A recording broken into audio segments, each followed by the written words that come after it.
Everybody, well, welcome back. Let's turn in our Bibles to the book of Judges, please. The book of Judges. And the book of Judges takes up right where the book of Joshua takes off. There is no king in Israel at this time. And during this period, God is going to give certain saviors to the people. When we think of judges in today, we're thinking about people like the Supreme Court justices, Judge Judy, Judge Joe Brown, and all of these guys like that. That's not what the judges in the Bible are. A better term would be saviors or deliverers for them, because these are going to be people that God gives a very special ability to save his people. And there's this thing in the book of Judges called the cycle in the book of Judges. And if you have your notes book, you really want to open up to that. And it's under Judges and then the central theme. You see, what happens is that the people sin and fall away from God. That's called apostasy, and that's at the top of our cycle. And then, as a result of that falling away, they go into oppression.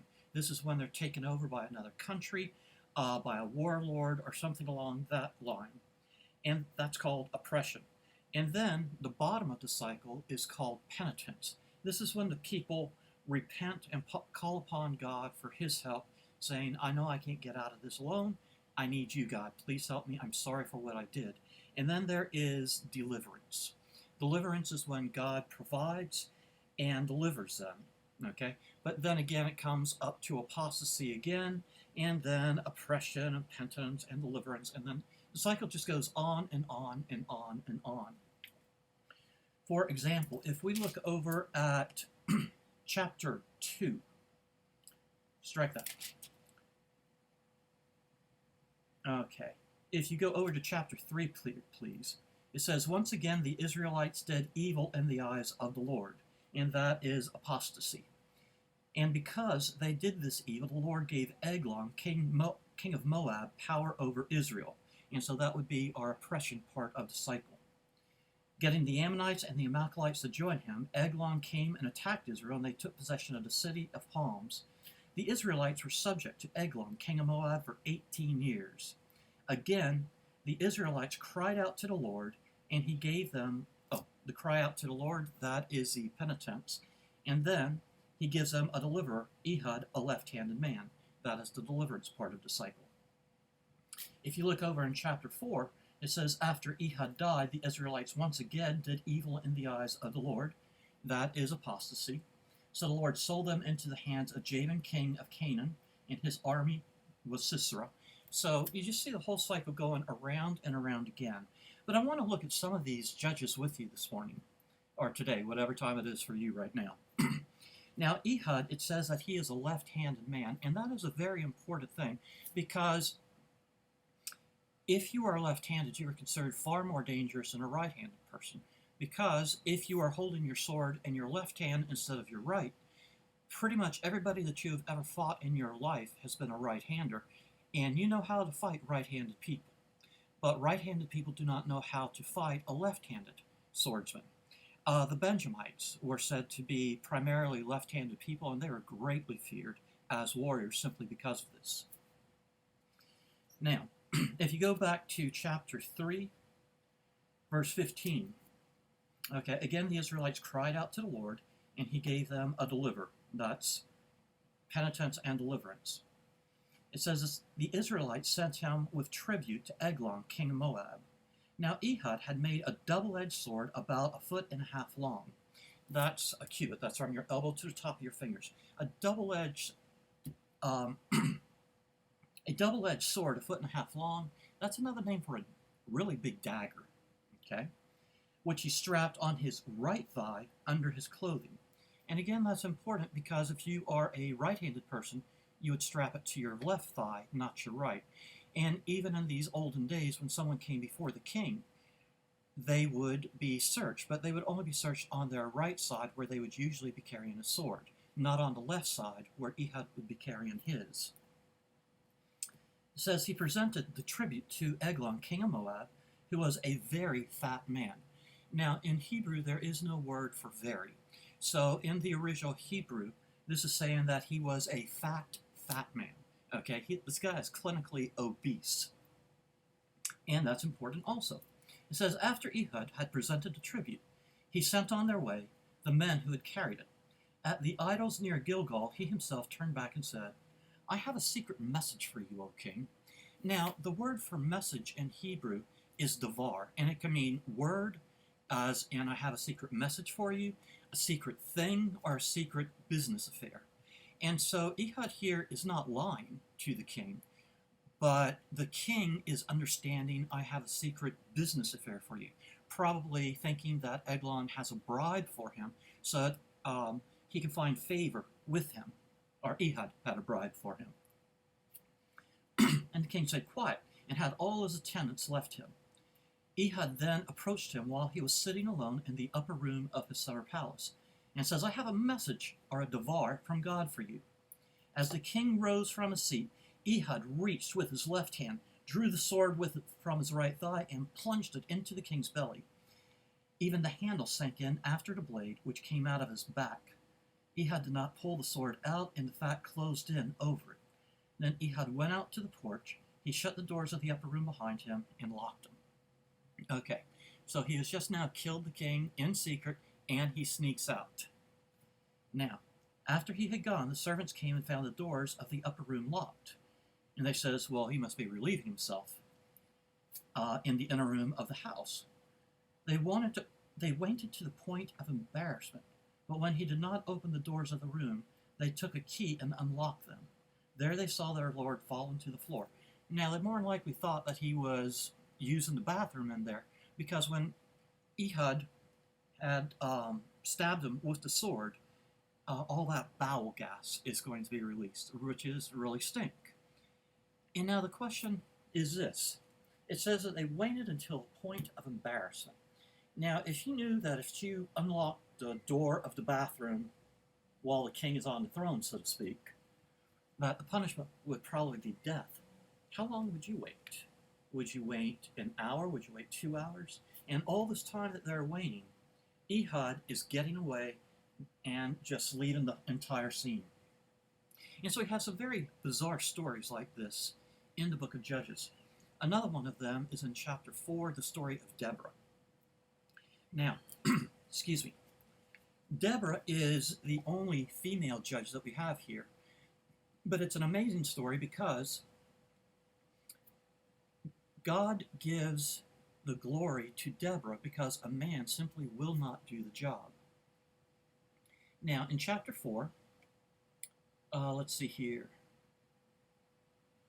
Chapter 4, verse 4. It says, Deborah, a prophetess, the wife of Lapidoth, was leading Israel at the time, and she held court under the palm of Deborah between Ramah and Bethel in the hill country of Ephraim. And the Israelites came to her to have their disputes decided. And she sent for Barak, son of Abinoam, from Kadesh and Naphtali, and said to him, The Lord, the God of Israel, commands you, go, take with you 10,000 men of Naphtali and Zebulun, and lead the way to Mount Tabor. I will lure Sisera, the commander of Jabin's army, with his chariots and his troops to the Kishon River, and give him into your hands. And Barak said back to her, If you go with me, I will go.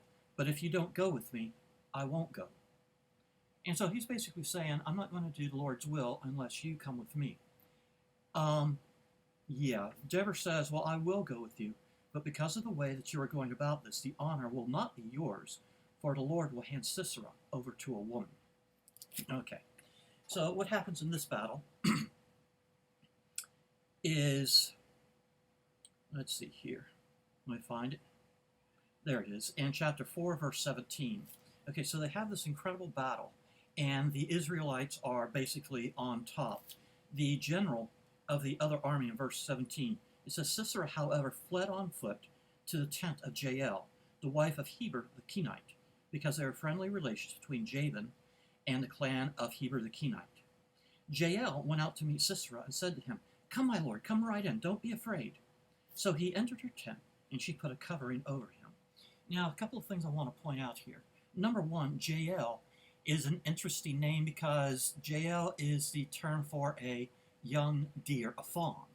And so the picture that we're getting of this young woman is a very frail, very delicate young lady. Okay? And so she tells him to come on in, and she puts a covering over him. He says, I'm thirsty.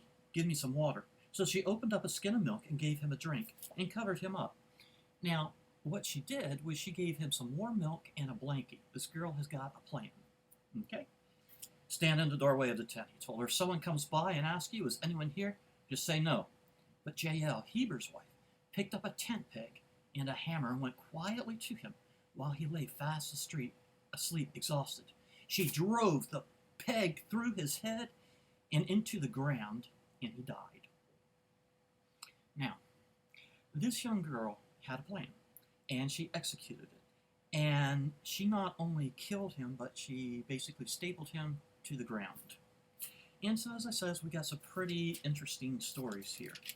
If you would, turn over to chapter 6, which is the story of Gideon. Another thing that we see in the book of Judges is that in the first part of the book, the judges are extremely faithful, and they take God at his word. But as we move through the judges, it seems as if the faithfulness of the judges starts to go down. We already have seen Barak saying to Deborah that if you don't go with me, I'm not going to do this. When we come to the story of Gideon, Gideon actually tests God. So we have in chapter 6 the story of Gideon, and let's see where I want to go here.